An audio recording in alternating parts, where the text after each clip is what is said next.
Can all of you hear me well? Yeah? Okay, great. So thank you very much for coming to this course, this session. And my name is Yun, I'm your speaker today. And today we are going to talk about mastering your unique career path. Okay.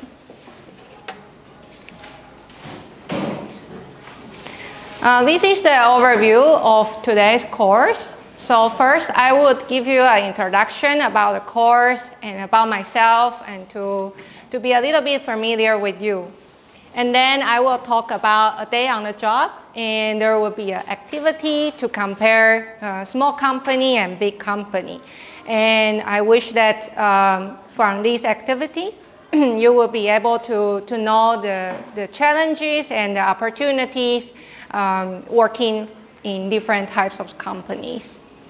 And then we will talk a bit about when it comes to complete a project, how does it look like, which areas you need to cooperate with, and again, what kind of challenges you may face. And then from here, I would like to do a second activity, which is, yeah. Sorry, I just forgot to turn off the music. Hold on. Okay, no problem. Sorry for interrupting.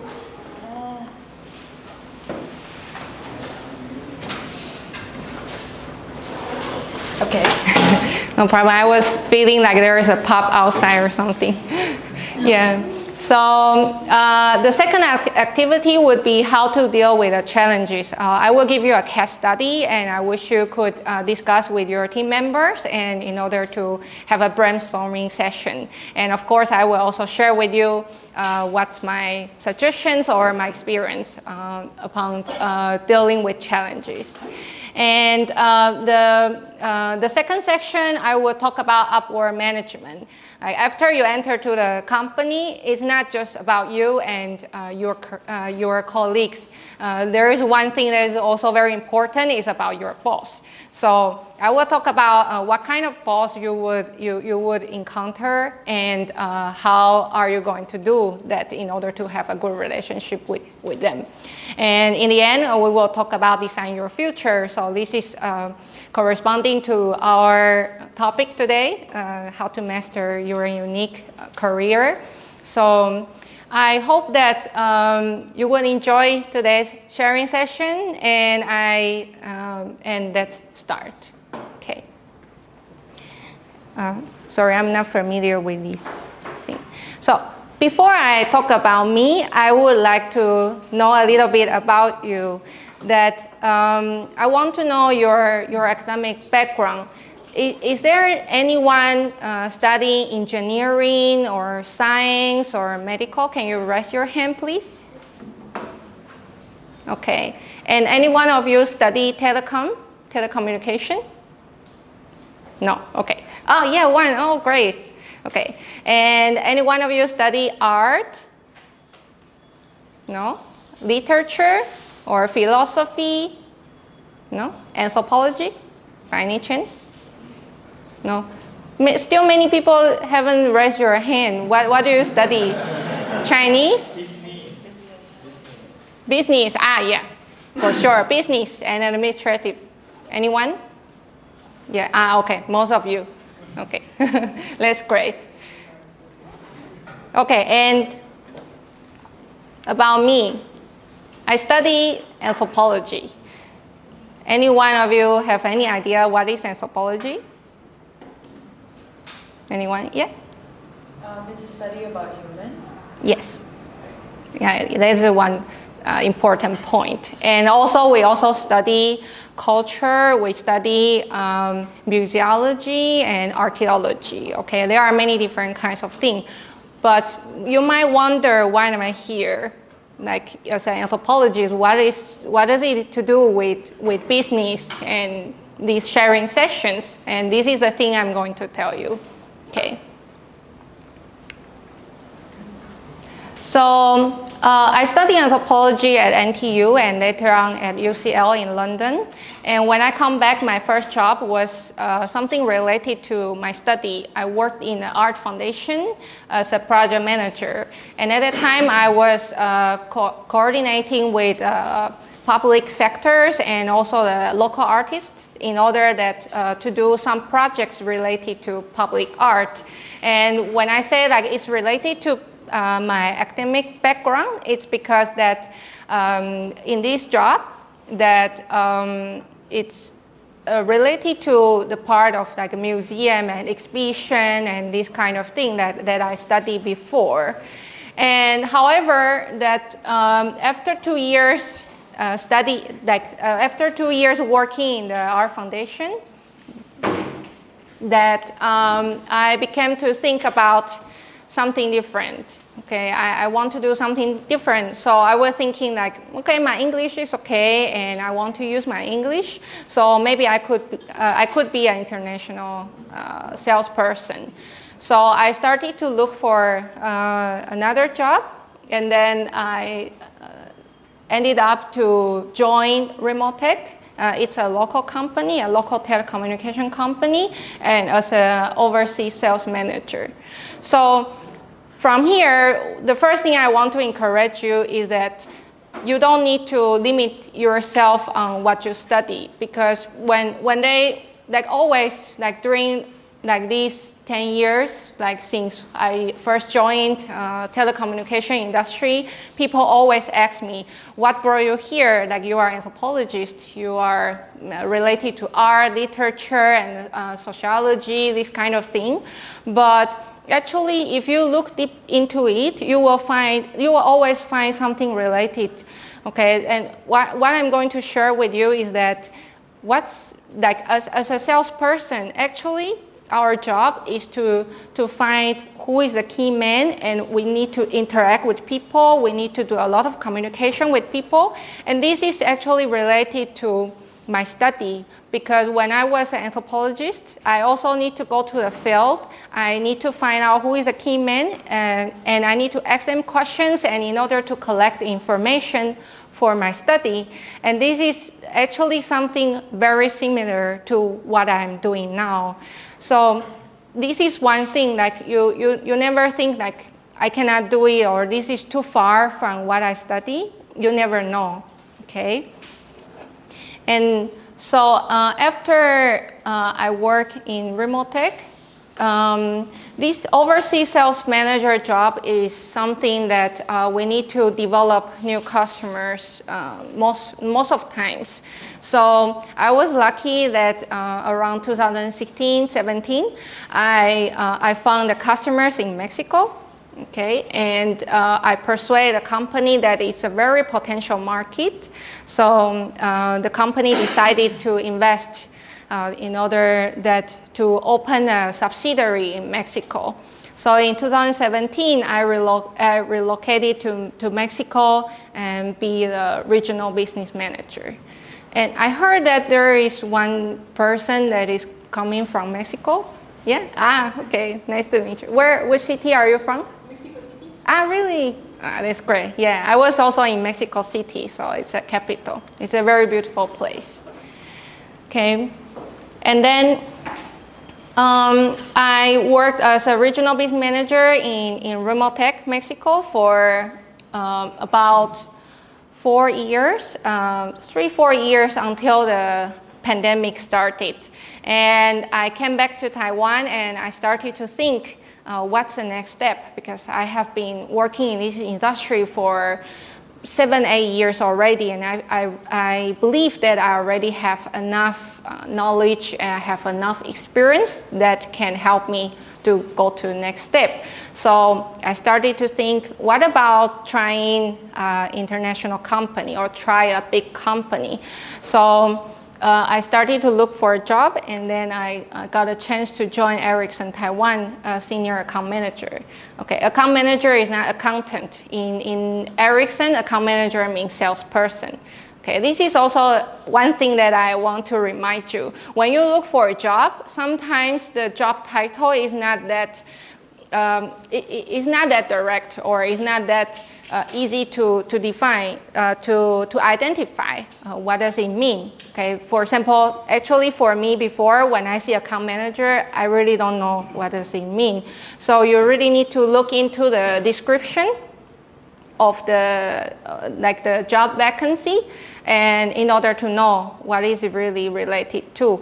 And also I would encourage you that if you know some people that are already working in industry, or even some people that are not working in the same industry, you can still consult with them, because they might know other people that work in this industry that you are looking for, and they would know what does this job really for. Okay, this is one thing I want to remind you. So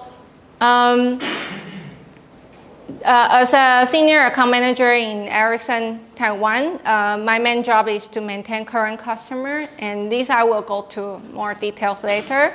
But what I want to say is that after 2 years, now I got a new chance that I'm moving to Ericsson Mexico. Okay, it's a same position, but I will be in charge of different customer and in different market.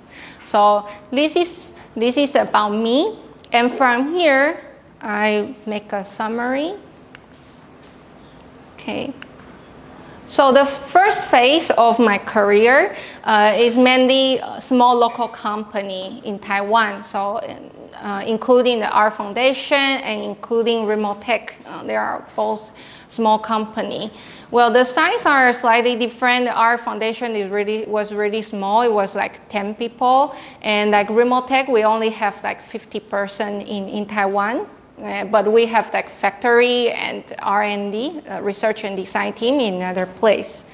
And then, in 2017, that was my expat experience. Like I was sent to another country by a local company.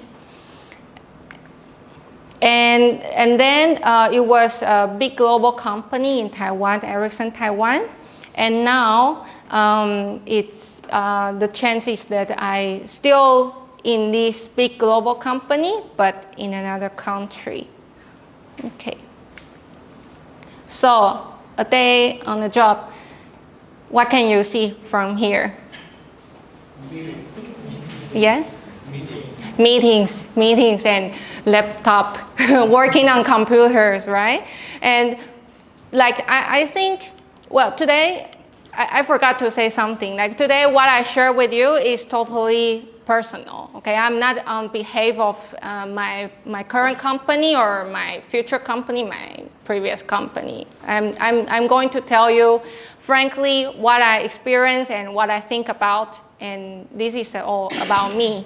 And also because I'm a salesperson, so mainly my experience would be surrounding into work, like in this topic. Okay, so as a salesperson in telecom industry, it's mainly about meeting with your colleagues, meeting with your customers. But there are things like that are slightly different.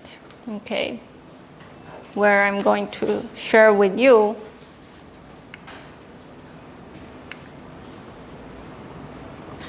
Okay, this is the first case.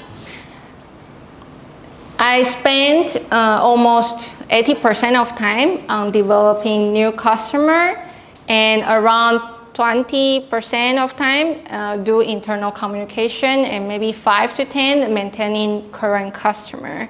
This is the first case.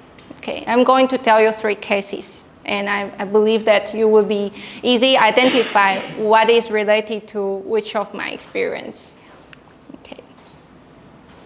Okay, this is the second case that I spend most of my time, around 45% of my time, maintaining a current customer. Sorry, maybe 70, and then around 10% internal communication, and very little portion developing new customer.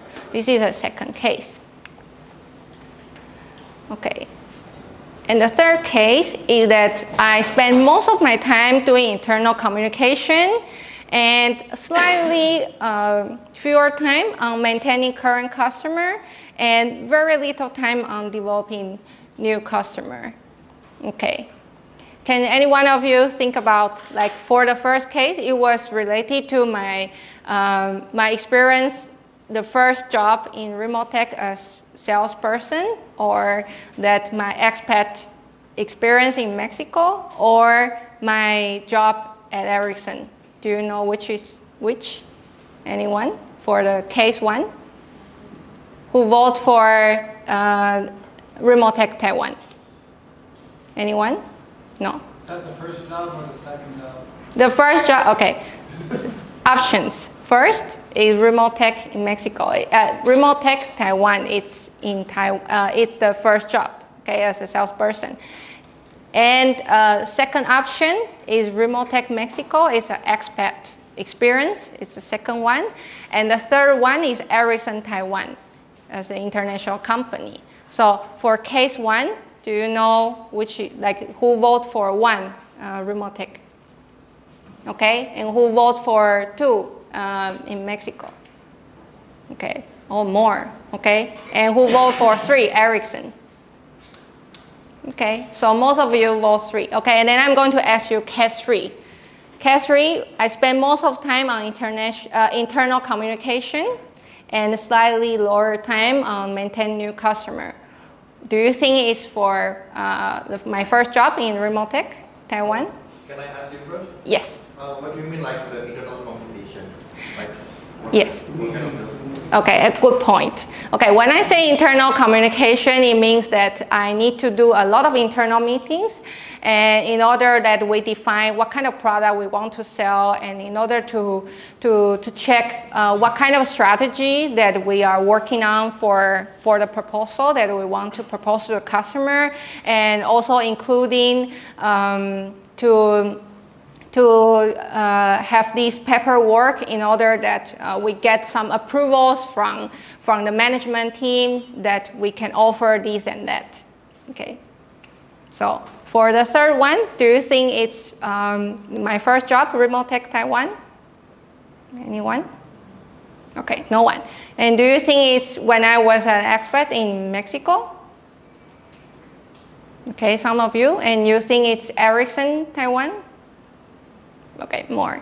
Okay, I'm going to tell you from the third case. Actually, this student asks a very important question that for the case 3, it's about Ericsson in Taiwan. And why?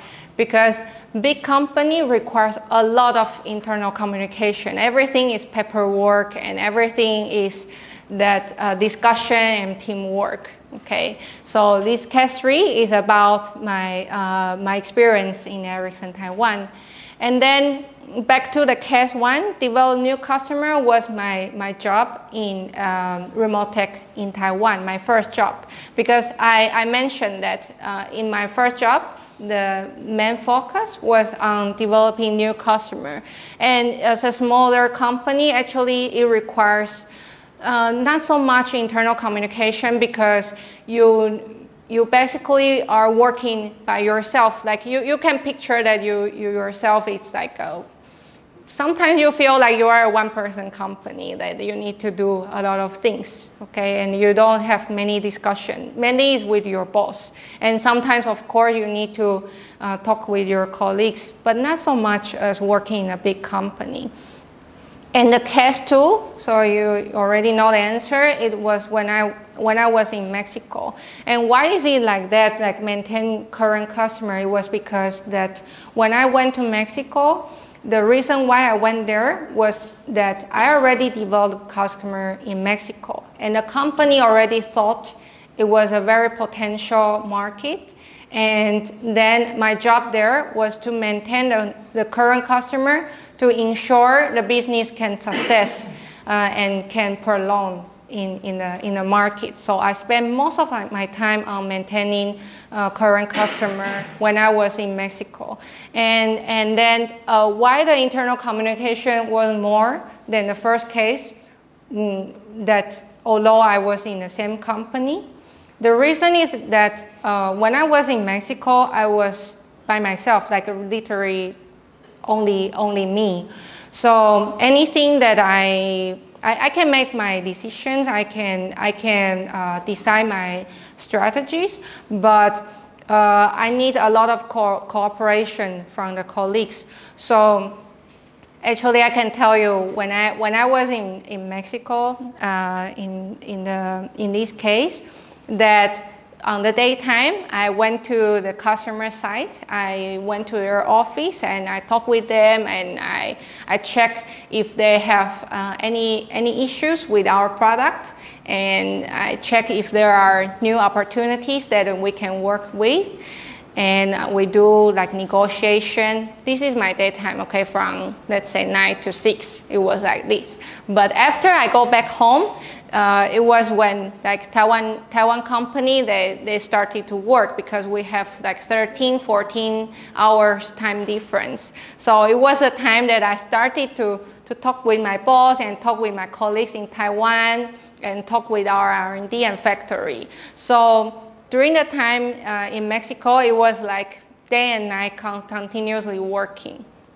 Okay, so this is also one thing that I would like to share with you. Like some people would say like working in small company like has some advantages. Big company has its advantage, which we will talk later. But you need to know that always there are pros and cons. Like when people say like, oh, it's so nice that you are sent to another country, but what you don't know is that it requires a lot of hard work, because the situation is different. It's not like when you were in Taiwan, you have a lot of colleagues that can support you, and whenever you need them, you can talk with them, and there is no time difference. When you are abroad, there is always this time difference problem, and so you need to sacrifice your time on completing the communication. Okay, this is something I would like to share. Okay. Okay. So now comes to our first activity, small company and big company. I would like you to think about, okay, first I define the small company is like a company less than 50 employees. I guess it's more or less like how many people we have here now, or maybe on your classroom. And when I say big company, it's a company more than 1,000 employees. For example, in Ericsson, we have more than 10,000 over the world. Okay, of course, in Taiwan, maybe we only have 200-300, but we need to communicate with many areas in different countries. So now it's almost like 10:30. So I wish that you could only think about the challenges. I will tell you the opportunities. Okay, think about the challenges. Like try to think at least 3 challenges for each type of company. Okay. And please discuss until 10:40, and then I would like to listen to your ideas. Okay, and I will go down and see if you have any questions. Okay, please start discussion. So 3 challenges for small company and 3 challenges for big company, and please have a discussion with your team members. Yeah. Okay. Great. Let's welcome Group 4. Okay, come over here.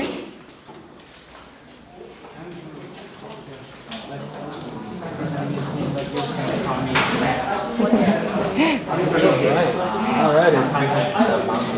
So what all are we doing? Just the challenges?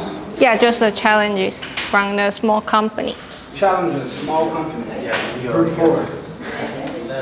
Less resources, less recognition of like the things you're accomplishing within the company. So as far as like in a more macro sense with different other companies, and a higher workload because it's less people working there. Okay, good. Alrighty. And for the big company? And the big company. Alrighty. Micromanagement. So it's so much bureaucracy that you have a manager who's managing your every like step. It's more competitive, so it may not be as much like work cohesion. People don't want to work together. And I can't read this. I didn't write this, so I don't know.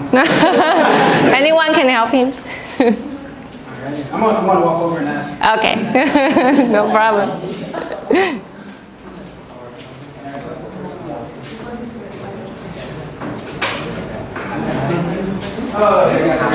Alrighty, friends. Too much bureaucracy. So a lot of meetings that like waste time, have meeting fatigue, and it's just unnecessary. Okay. Okay. Thank you very You want much. this, not that. Yeah. There you go. Okay. Thank you. Okay. Who is going to be the next? Okay. Group C, please. Thank you. Okay, so we've discussed that for a small company, we think from some experiences that it would have more work since you have less employees compared to big companies. And like growth in a small company is relatively slow compared to big companies because you would have to compete with other companies like startups as well since in the same field.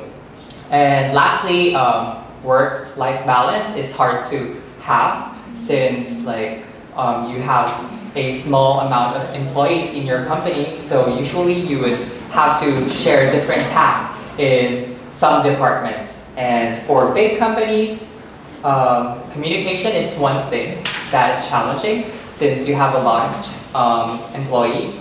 And also work-life balance is hard as well to maintain. So it's a case-to-case basis depending on the company you are in and also the department. And lastly, bureaucracy.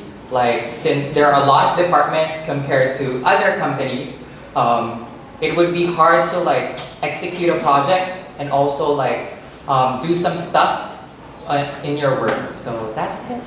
Thank you very much. Thank you.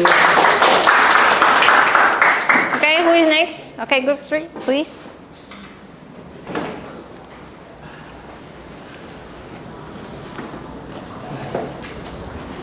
So for our group, we had a lot of the same ones as some of these other groups. So for small companies, we saw that some of these challenges included not having a clear SOP. And so as you're trying to do certain projects, it's not exactly always clear what kind of steps you should take. We also talked about how in small companies, you might not have as many kind of boundaries. So like, as we say, you might have to wear many hats at work because it is a small company, and so your job might not just be that kind of one specific task, but rather you have to do multiple very different things over one day.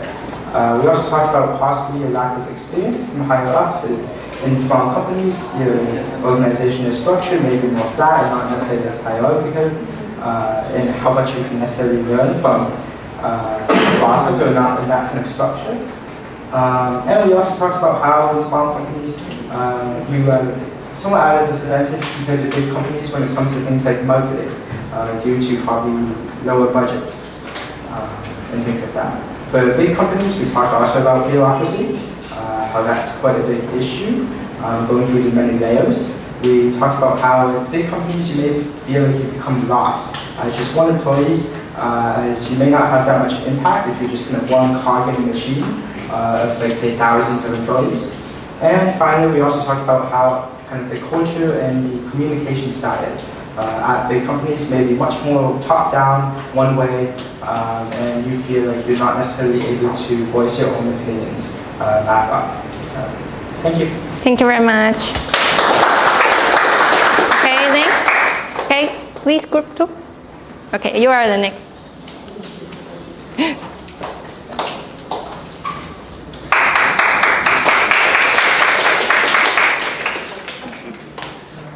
All right, so good morning, everyone.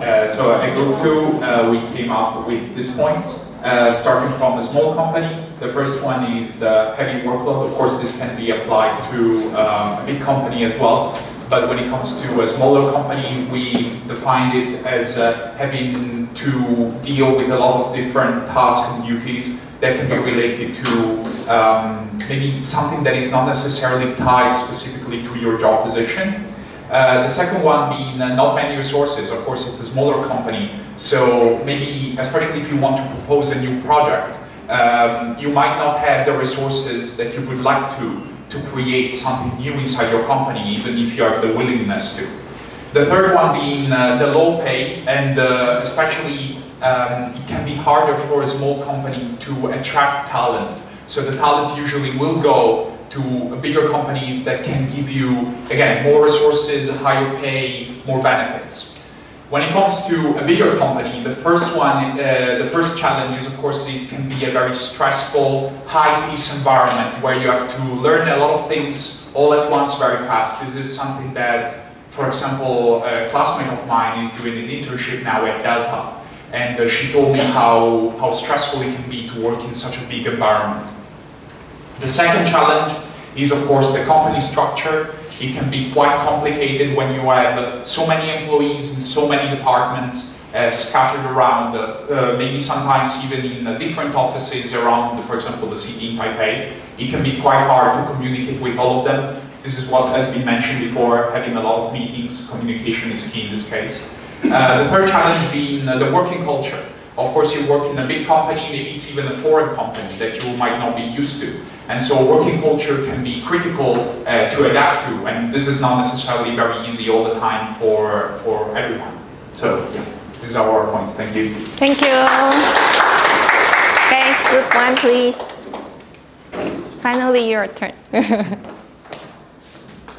Okay, for our group, we will talk about the small company first.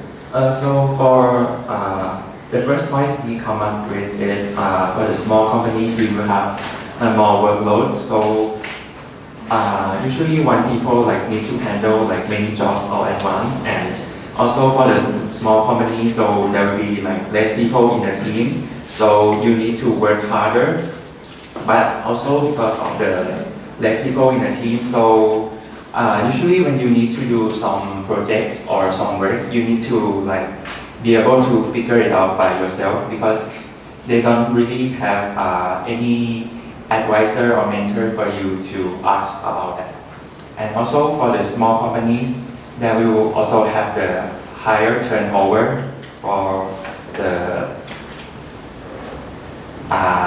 income, and also they may be more flexible compared to the big company, but it also have the low stability. And for the big companies, there will be higher competition, and there will also be stricter rules and a lot of statement of purpose, meeting every day, which is very tiring. And also for the big companies, because the company is big, right? So many people want to try to work in this company, so it's also harder to get hired. But if you work in the big companies, there will be higher pay, and there will be more stability. Yeah. Thank you very much. Okay, finally, group 5. Okay, thank you for the time. I will share about the challenge in a small company. The first one, we are as a talent, we'll have some more responsibility, because a small company, we don't have many resources or teams. So we will we can do another jobs. Yeah. And then the second one is because of the lack of the resources, we are really hard to solve the problem, because we have limited resources about the technical things and others. And the other thing is people is come and go. I want to share to you for my friends, several years after the graduations, my friend worked in one company, because in Indonesia we have so many startups or technology. So in the first year they work at one company, and the second year, and the first year they work in the Gojek, and then the other year they work in the other company in the education startup, and then the next year he is jobless like that. So it's really fast changing environment. The next one is the money issue, because it's new company, so it's really hard to get invest from the investor, so it's really hard to grow. And then the next one is because they are a new company, they need to make a good reputation from the zero. So it's really hard as a small company for us. And then the challenge for the big company, the first one is the communication issue, because we have so many employees inside, so to communicate between one to the other is really hard, and they usually just do the top-down communications. The next one is because they are established as a company, so we should follow the tradition, the culture, the value, and it's really hard to do innovations. So usually maybe we only do our daily basis of work. And then the next one is competitive environment. So maybe in one department you will compete each other to get a higher position or something. And the last one is slower to process things. Yeah, because it's like because of the communication issue. Yeah, that's all for our team. Thank you. Thank you very much. Okay, very great. Thank you for your sharing. And to be honest, I'm a little bit surprised that almost all of you have got a point of the challenges of the big companies, because like bureaucracy is really a big issue, and communications. And I also am aware that some of you already have some working experience, and which is really good. And I'm glad to see that you share your experience with your team members. Okay, then here is about my experience. So challenges of the small company. First is about the job loading, and this is true. Like, because in a small company you have less people, so you need to do a lot of things by yourself, and there is no one to share your workload. So this is something that is quite critical. And also some teams also mention about limited career development, which is also true from my experience, because the organization is relatively flat, and there are not many positions for you to grow. And so you might, like, if you work really hard and if you have very good opportunities, maybe for a few years you will realize, like, okay, there are not much things that you feel that you are growing. Okay, and then lack of organization, and this is related to some of you mentioned, like there are very little documentation and very like it's not sufficient SOPs and many things that you need to work on yourself, that you need to find out the answer by yourself. Okay, so these are the challenges of the small companies. And some of you mentioned about, like, you need to start from zero, and like there are no mentor to help you, and these are also true. This is also related to what I mentioned. And speaking about the work-life balance, I think it's group 5. You mentioned about that work-life balance, and I think it actually really depends on what you do and like what kind of position. But because of the workloading for the small company, yes, sometimes it's difficult to reach it. But it's also like what you mentioned, that in big company it might have the same issue. So this is something not really directly related to what types of company that you are working for. Okay, and for a big company, first, it's a bureaucracy, as all of you mentioned, and then focus on details. In big company, because each one of us that we specify in one certain role, so many of time, like most of times, that the company would expect that you focus on this tiny thing and then you make it perfect. So they almost, like, they will spend a lot of time on focusing these tiny details. Okay, and slow tempo. And when I say slow tempo, it's mainly because that the organization is really big. So you will spend a lot of time on communication. And like, it's not just, also one of you mentioned about that in big company, like you have different areas and different department in like different cities, and also there will be a time zone issue. So whenever you want to get approval or you want to discuss something with someone, you need to wait, and this waiting could be very time consuming. Okay, and also, like, let me see, I think, no, I heard one group mention about, like, a small company is not that stable comparing to a big company. This thing that I want to tell you, I had the same idea before, but really it's not necessary. It really depends on what kind of company, that's it, what stage of the company is, which means that if it's a startup, from my experience, from what I saw from my friends, that yes, it's not that stable because it's a startup. You never know how it's going to be. It could be very successful, but it could be a total failure. Okay, this is like a high stake. Like you need to decide if you want to take this risk. Okay, but if it's a small company, but it already lasts long enough years, maybe like 15, 20 years, normally it's relatively stable. Like it's just running as a small company. Maybe it's because of the industry or the nature of the company or the chairman board that they don't want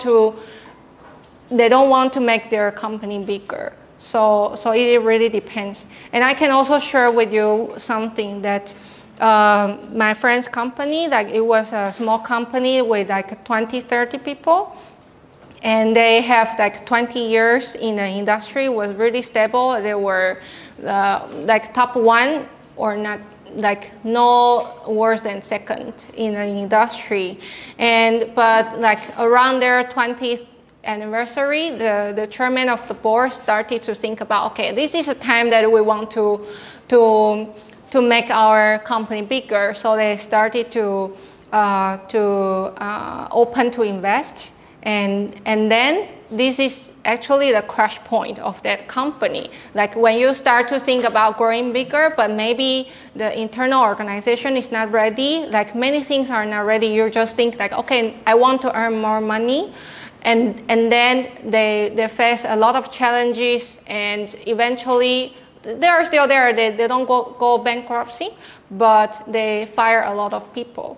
So it really depends. And also in big company, like when you think about stable, maybe you think, oh, because the big company has a lot of resources, they have money, and they can invest on their employees, and you feel like very secure in working in a big company.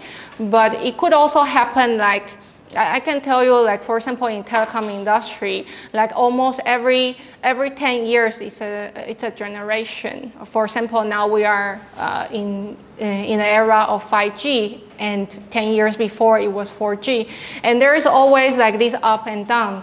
Like when you started to invest, for example, like 2-3 years ago, like when the government and the operators, they started to invest on 5G, we earn a lot of money, but always like there would be reaching to a climax, and the customers stop to investing because they also need to earn money.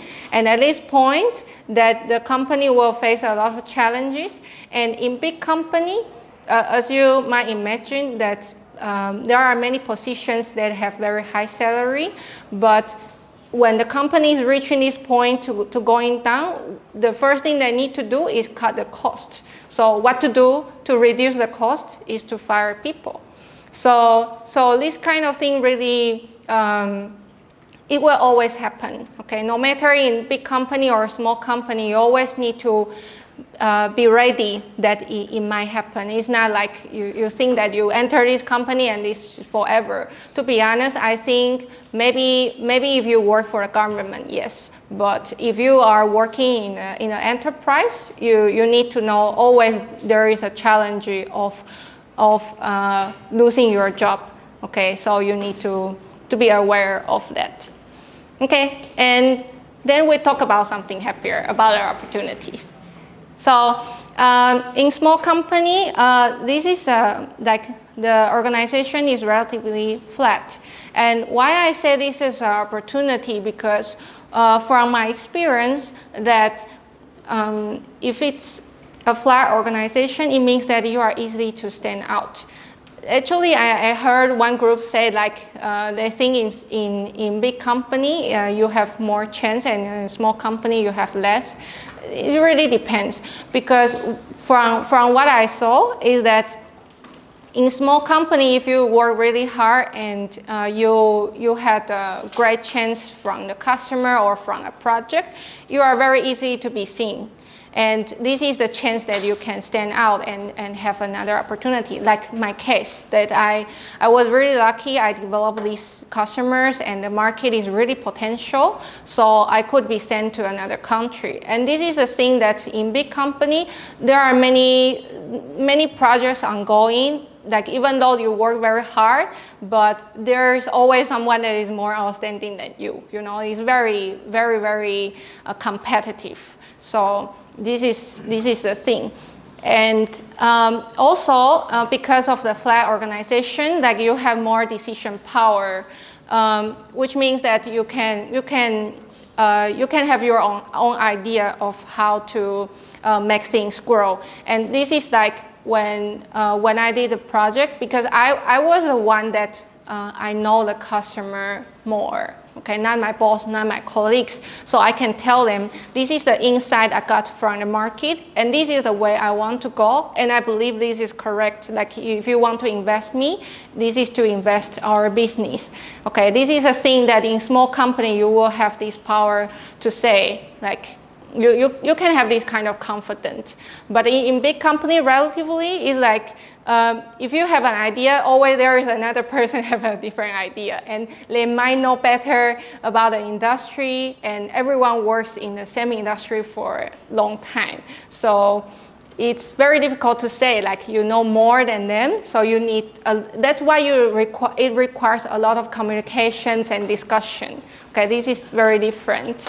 And so the visibility is actually very similar to the flat organization that I already said. So overall, in small company, that you have a lot of opportunities to be seen. And however, there might be limited career development. So when you feel like you already reached the top, it was like my case that I feel there is no much room to grow, I decided that I want to move to big company. But you might ask then, why are people that want to move from big company to small companies? Because there are also people doing so. It's because like in big company, like there is always a lot of paperwork, a lot of communications, and they feel very tired about that environment, and they want to be seen, they want to be outstanding. And then in this case, when you accumulate enough experience from big company, you might consider that you want to move to a small company where you can decide the direction of the business. Okay, and speaking about the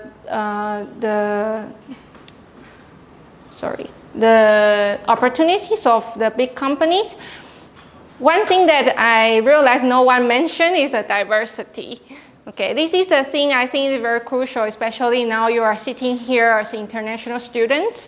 I do feel that in a big company, it provides an environment for you to feel that no matter which culture you are from, what kind of like a gender or what kind of background you are, this is a place that they always welcome you. And actually, many international big companies are putting a lot of emphasis on diversity. That to say, like at Ericsson, I personally joined the Diversity Inclusion Committee for the Northeast Asia, so I know very, very well about this topic, that we always focus on how to include more people, how to make people feel that very comfortable working in this environment.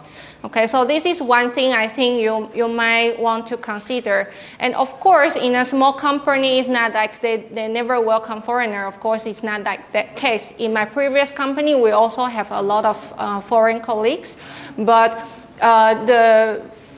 I have to say, like the company just recruit the foreign colleagues, but they don't really think about how to make them feel like inclusive, or like there is no such program or no such opportunities for you to share. Like to share your concerns, or to think about how like you can integrate better to Taiwanese culture, like this kind of thing. There is less chance. Okay. And in big company, there's also one thing very important is that it provides multiple career paths. And why I say multiple career paths is like, for example, I'm a salesperson, and when I was in a small company, maybe I think the path to grow is just like, okay, if one day my boss retire, I can be the boss. Or if one day my boss move to another position, I could be the boss. It's like very direct, just one line.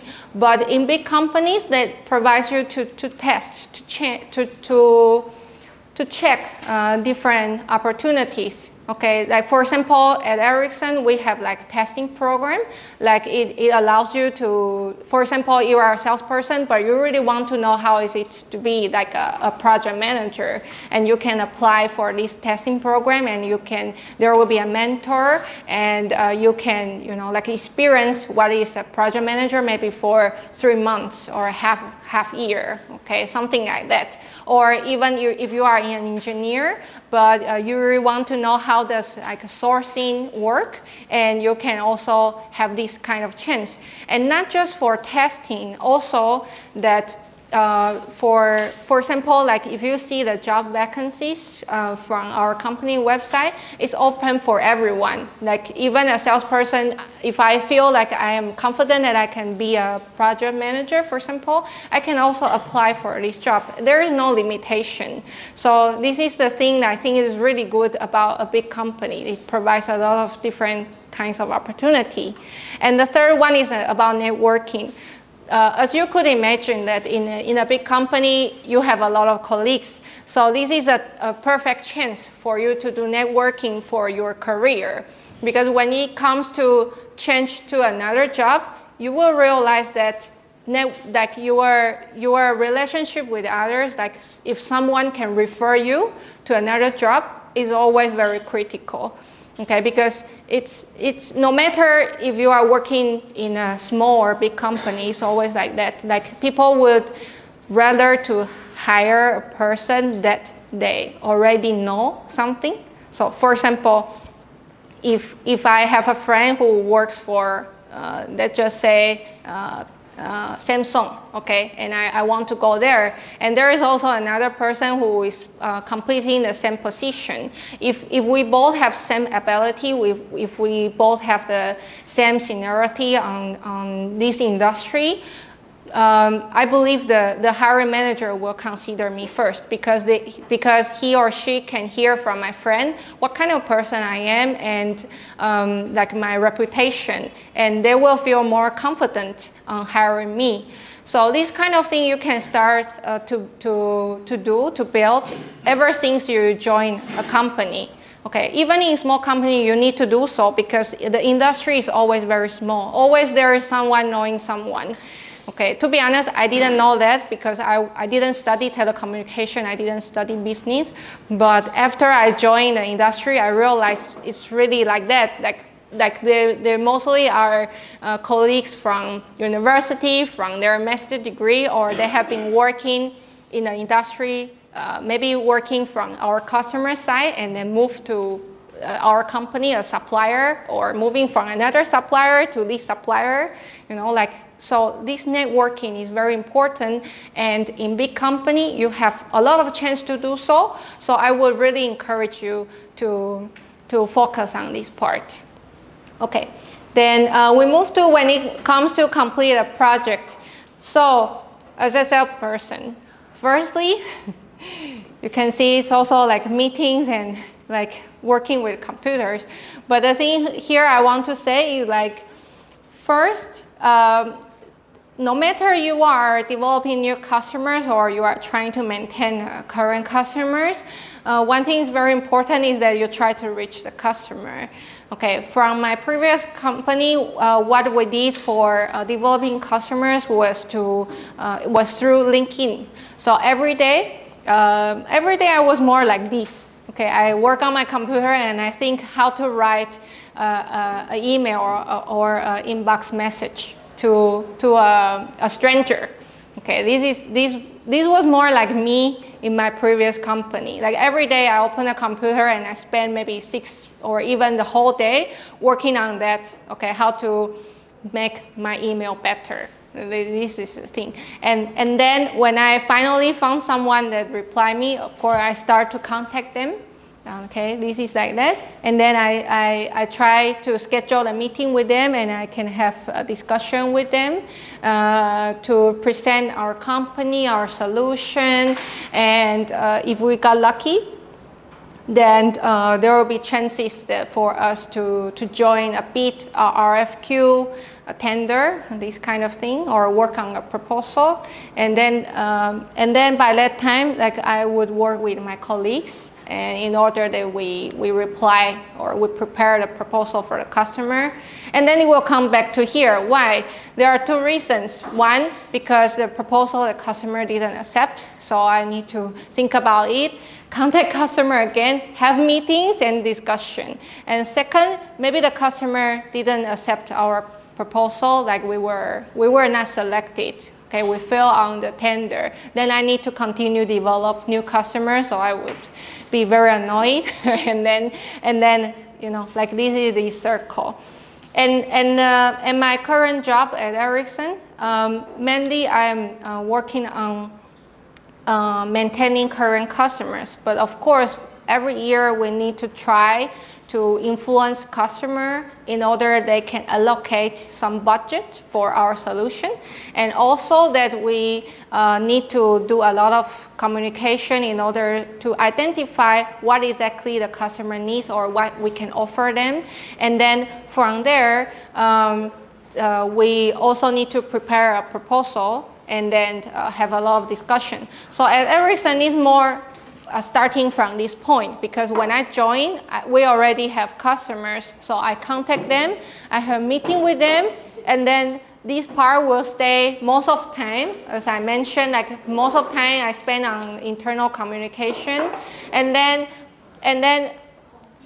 I might feel very frustrated. And the frustration not only comes from the customer, like maybe sometimes they don't like our proposal or they want us to modify something, but it could be the frustration from the internal process, because this is like when you want to offer something, you not only need to persuade the customer, you also need to persuade your boss, and you might also need to persuade the boss in the headquarters or in the region. Okay, so there are many layers that you need to consult with, and you need to make them buy your idea. So many times I'm between this and that in my current job, like discussion and feeling frustrated and go back to discussion, and then finally I can contact the customer and tell them a proposal, but then the customer has another opinion, I need to go back.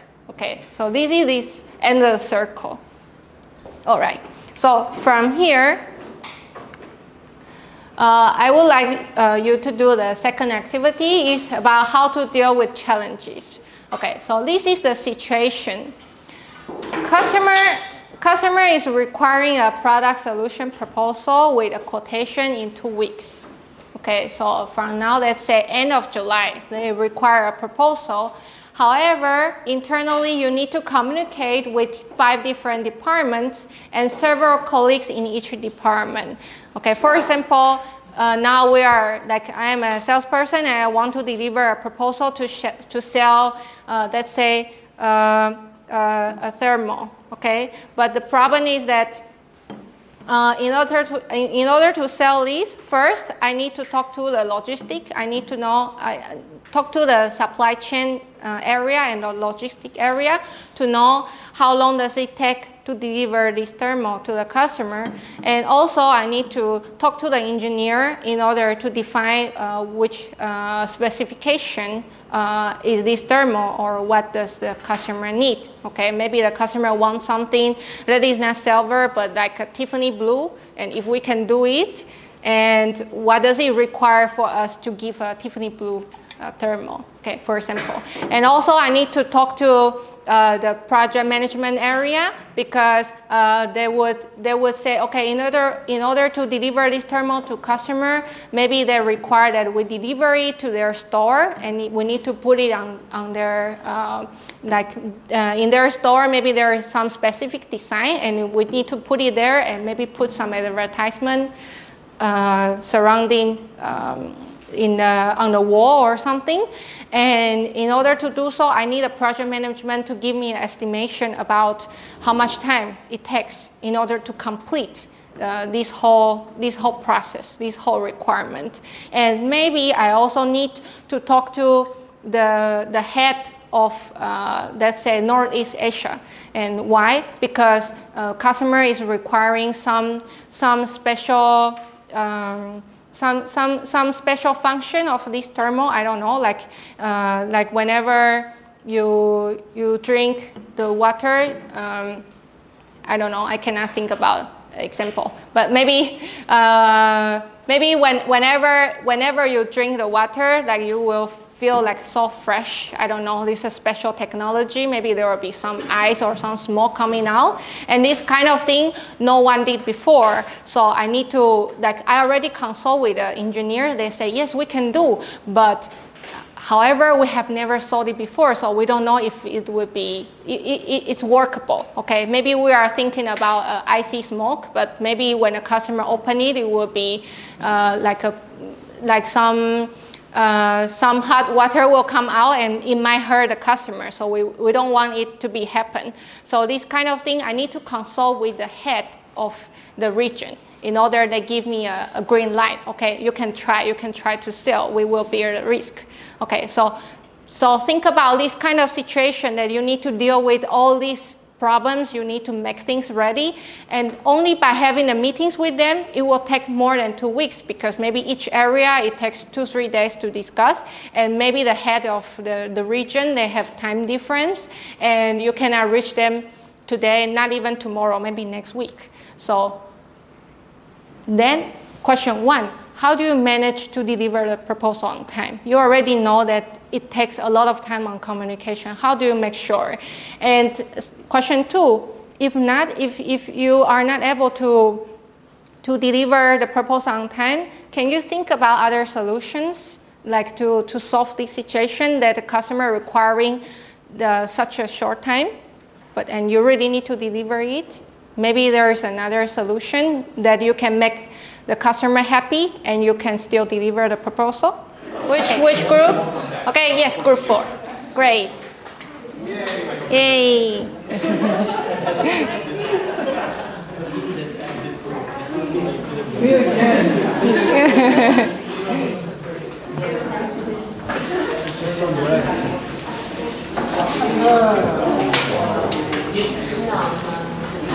Testing 1, 2. All right, cool. So we have like a base, I don't know how to speak English, like outline of a process. I'm really process oriented, there we go, English. So the first thing we'll do is to find similar contracts or proposals. That way you can, then once you do that, once you find similar contracts, you can then identify the key deliverables in the proposal. Once you understand what you needed to deliver, you can then contact the key stakeholders in different departments, and then you let them know hey, this is what we want to do.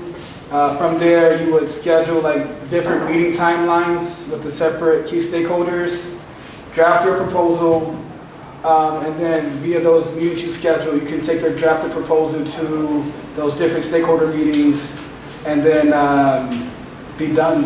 It's just that simple, in my opinion. We didn't come up with any secondary solutions. I say you just quit. It's a little bit too extreme, but it workable too. Okay, thank you very much. Thank you. Okay, next. It's going to be the next. No one wants. Okay, group 3. Okay, group 1 will be the next. Okay, so we are group 3, and we came up for 2 methods to solve this problem. So first of all, first one is we okay, we create like a first proposal and then give it like a the proposal to the next department, and then so there's for the 5 departments, right? So we repeat the process for the 5 times, and we set out like a for the improvement date. I'm looking for to recreate a proposal for 1 day for each department. So in the 6th day, so we have a meeting to recheck the proposal hours, and then talk whether should we repeat the process again or have a meeting for, or are we going to provide this proposal because we repeat the process. It means that we have a proposal that each department have already confirmed. Yeah, and for the second one, I think that the first one is kind of maybe really directional, kind of really bad. So we come for the second one. The second one is for at first we think about questions at first, and then show to each department at once. And each department have based on the questions, they create a proposal and or feedback. They give to us to, and then we create a proposal. And until we create a completed improvement, have a really concise proposal. Yeah, so we repeat the process again and again, and then finally for the 2 weeks, right? So so mean for final day we propose the final proposal. Yeah. Thank you very much. Okay, group 1.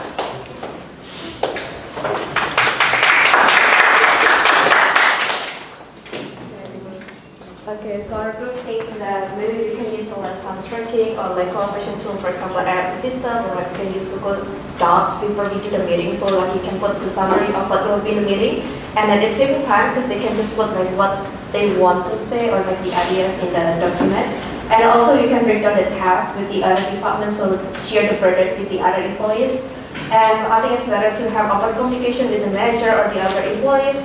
And it's better to seek assistance, or maybe it would be better or faster approval if you work with the other employees. And also, we have to set the deadline strictly. For example, you need to know the prioritize of the task. So, for example, this week, all the employees need to work only for this proposal. And if the other employees they also have other things that they need to prioritize, it's better to have some incentive, or maybe you can also ask them to help you, and then later you can also help them. So it's kind of win-win solutions. And then for the second, idea to solve the dilemma, we can also do negotiation with the customer. So we can ask for longer time for deadline, so we can work more on it because we haven't able to finish it on time. Okay, thank you very much. Next one, group 6. Okay, 6 first, and then you group 2 later.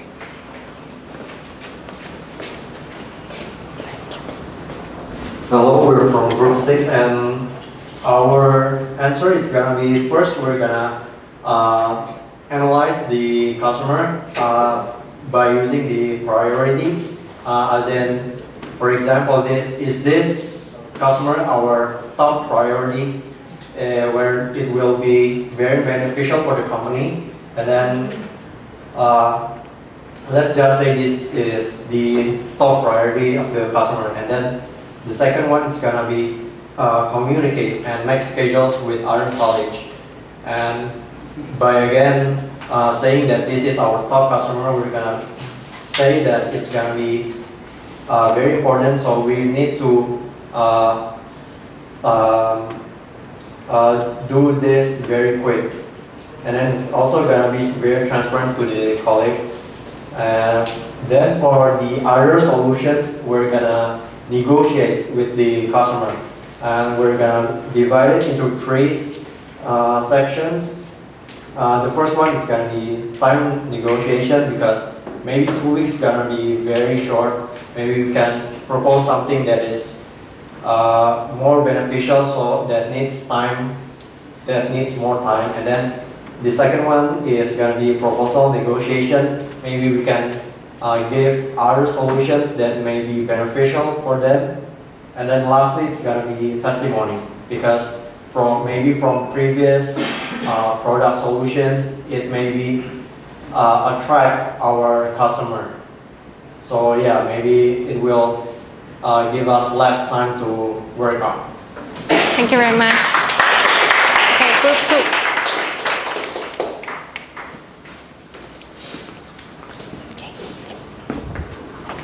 So basically from our group, we're gonna ask the customer first. For example, we're gonna use, a pen, for example. We're gonna ask the customer which type of pen do you want, what type of pen, and everything we want the customer to describe it all of us to us, and then we're gonna divide all the specifications, the products, everything to smaller tasks, and we're gonna assign each department to pick one task and choose one leader to finish everything. After that, we're gonna have like a small meetings, for example, using Discord or Live, just to make sure every department have the same idea. After those meetings, we can have a bigger meeting where the head of the department can have discuss everything, finish everything. After we're done with that, we're going to make a big proposals, and then we're going to submit it to the customers. But if the customers, after we draft the proposals, we can give it to the customer and say, for example, hey, sorry for this long queue for that, but can you give us some more time, because based on what we've done, I think we need some more time to finish this project. I think that's how I'm going to approach the situation. Thank you. Thank you very much.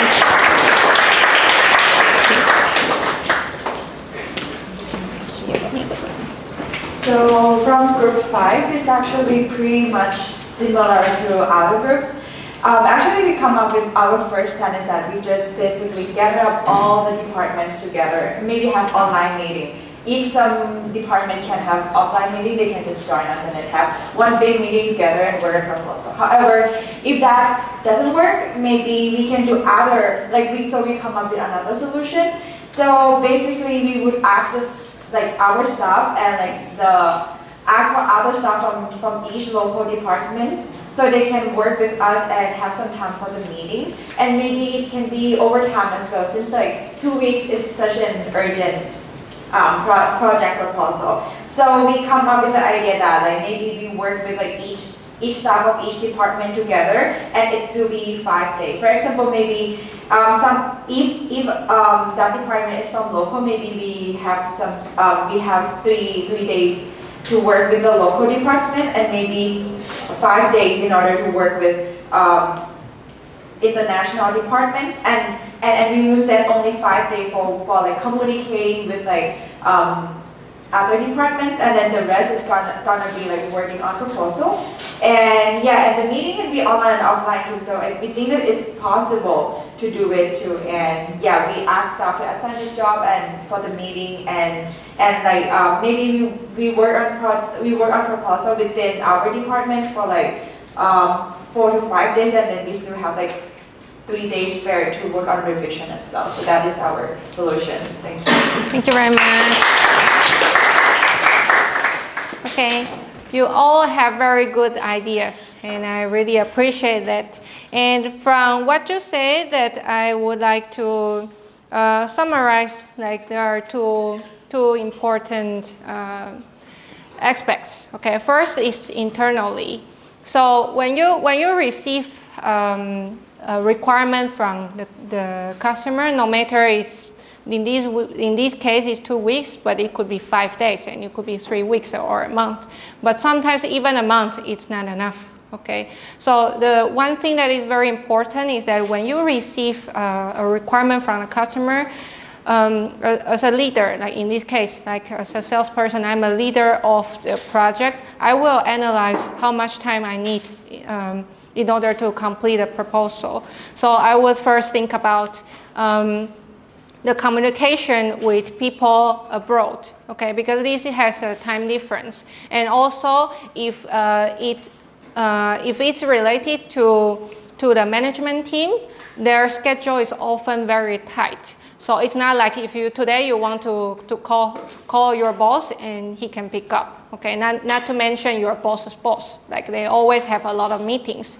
And so I will define like, okay, maybe it would take 3 to 5 days in order to get approval from this boss. And then I will count it back, okay? So before I approach my boss or my boss's boss and to get approval, what kind of things I need to make it done. Okay, so maybe in the previous example that I gave you, maybe I need to talk to the supply chain. I need to talk to my engineer. I need to talk to the project management, and each of them, how many times it requires. Okay, so I will first have this timetable for myself to check, to make some checkpoints for myself. Okay, by this time I need to make this complete, and then in the end I can deliver the proposal. And then I will have a kickoff meeting with all of the department all of the areas that are involved, and then I will tell them this is a deadline of the customer, and in order to deliver that, I need you to help to give me this by this day, to give me that by that day. Okay, I give them a timetable in order everyone can follow my tempo. Okay, this is also very crucial because sometimes we work on our own, but we neglect like other colleagues. They also have their own workloading, and they also have their own priority.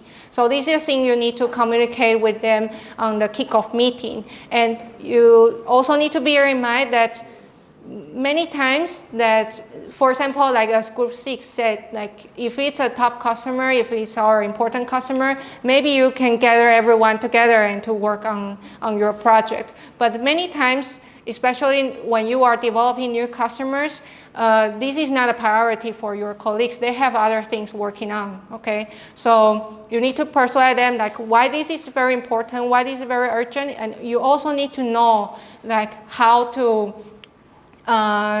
help them in order they can help you now. For example, like Group 1 said, like maybe you can have an exchange. You say, help me this time, I can help you next time. And or if they really cannot do, maybe you need to approach their boss and you need to ask for extra resource. And this kind of thing, you also need to consider when you do your own timetable, okay? Because it might require 2 more days for the head of the project management area to find you another project manager to help you on this. Okay, so this is a thing that is also very crucial.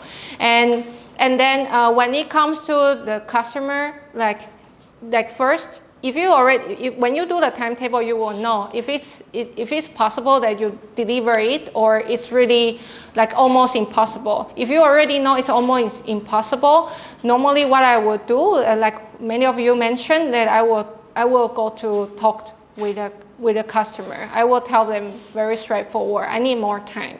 And when you tell the customer that you need more time, you need to give them a reason, okay? And this is a thing that you will experience because if it's a tender involving a lot of suppliers, maybe another supplier would have the same issue and they will also request more time.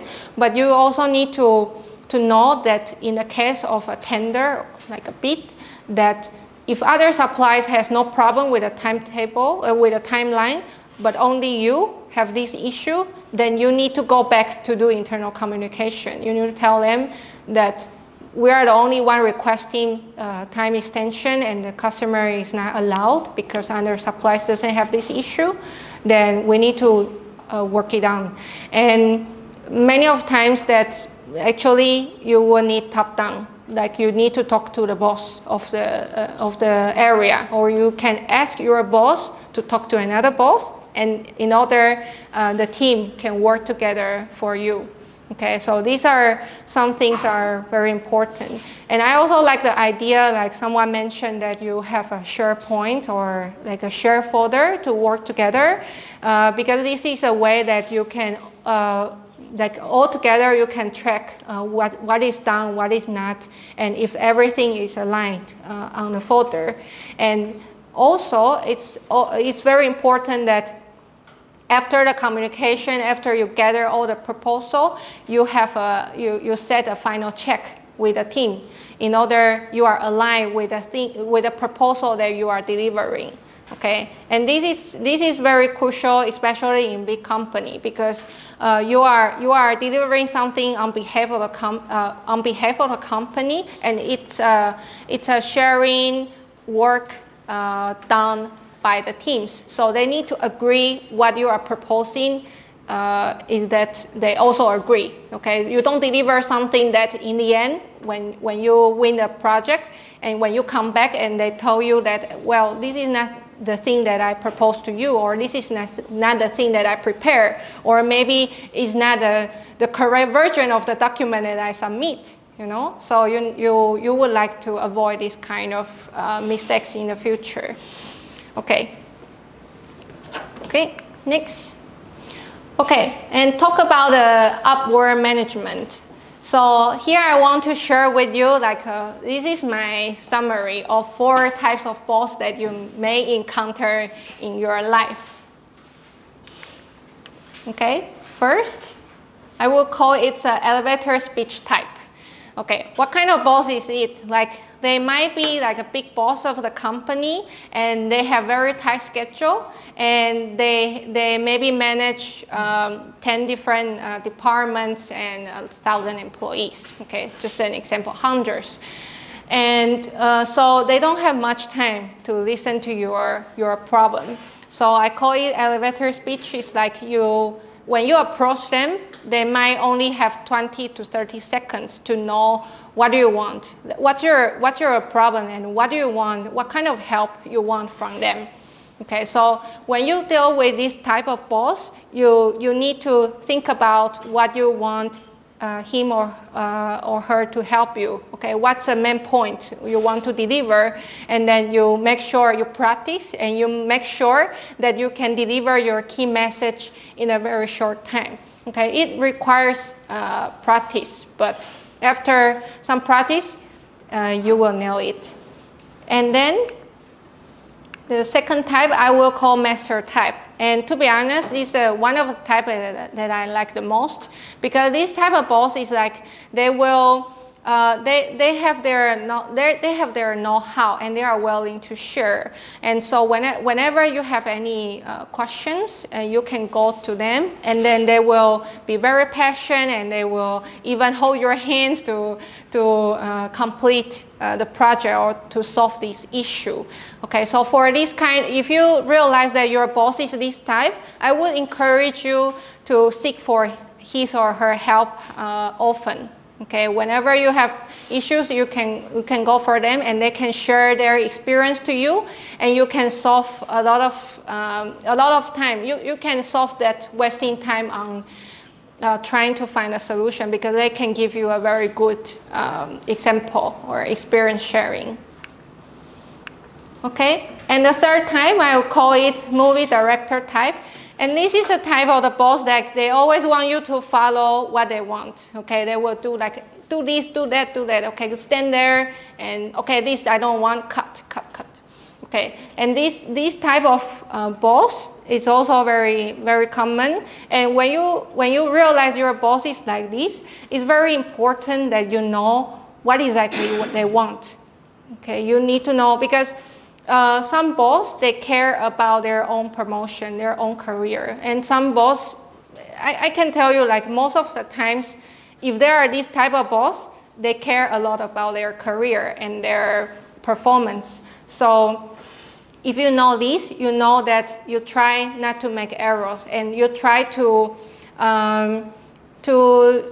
understand what they want you to where they want you to stand, and what kind of things they want you to deliver to the customer, and you try to have it's not like you cannot have your own idea, but I would encourage you to know their main idea first, in order you can discuss with them what's the idea and how to reach like the common area, like the common idea that you both share. But most of the time, they would be more dominating.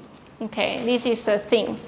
And the fourth type, I call it like a detective type. And this kind of boss is like they always look into details of everything. So you want to make sure that you always have your presentation in a very good form. Okay, they will check everything, like your typo or even the format you use on the PowerPoint. And maybe you think this is wasting of time, but no matter how, working in a company, you always need to deal with your boss. So this is the tips that you will know. First, you identify, and second, you try to comply with their interests. And then from there, you can grow your mutual trust. And later on, you can have more communication, and in order you can work more comfortably.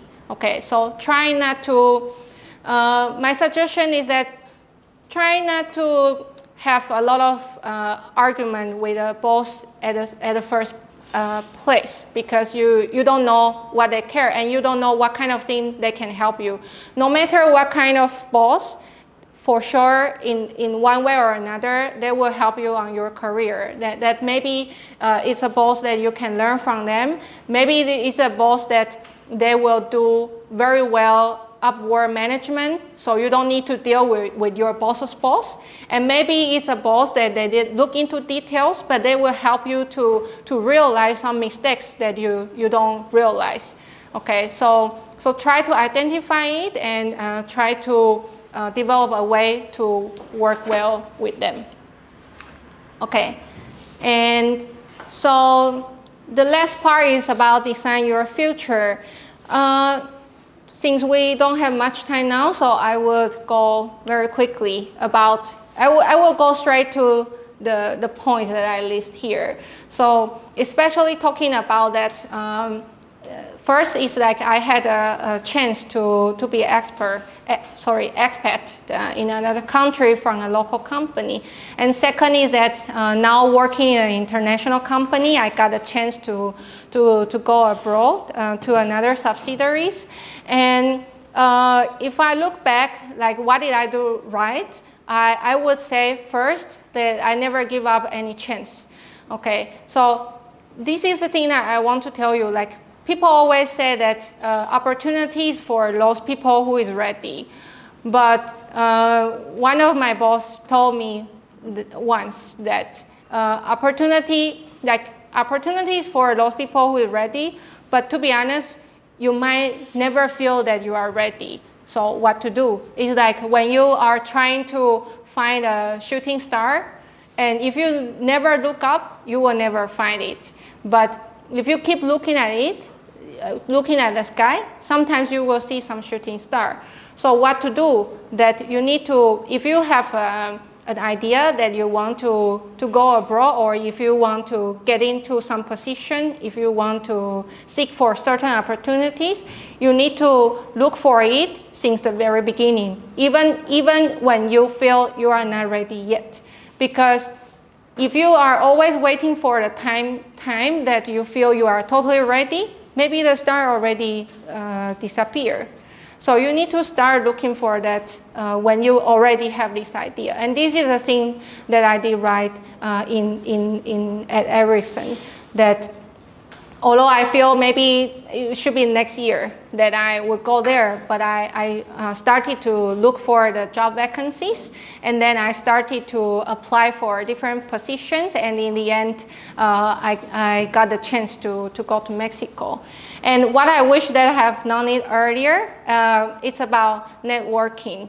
I did do some networking, but I really wish that I could do more, especially in a big company that there are many chances that you can talk to another areas and in another country.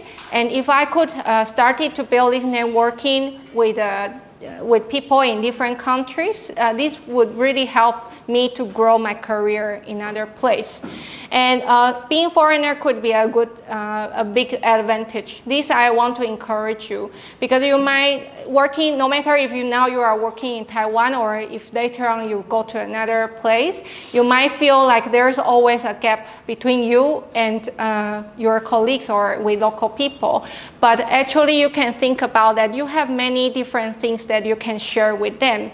And I feel that people always have this curiosity to know about different culture, and like what you share with me, I really find many interesting ideas that I have never thought before.